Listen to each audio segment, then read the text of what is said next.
So here we are on the boat, which is gosh, I forget the name of this boat.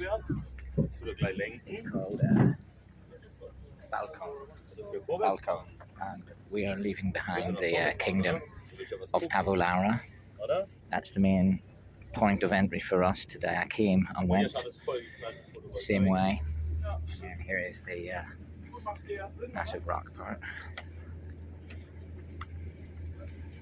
Clear turquoise and beautiful waters here. Island kingdom off the coast of Sardinia.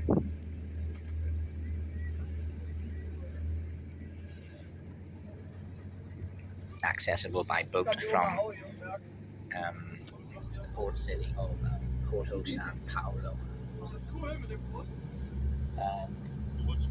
This is 2026. It's currently 25 euros for a return ticket.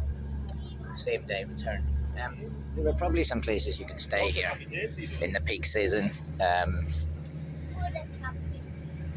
but it was just a day trip today to backpack the site, see it, and get back on a busy life.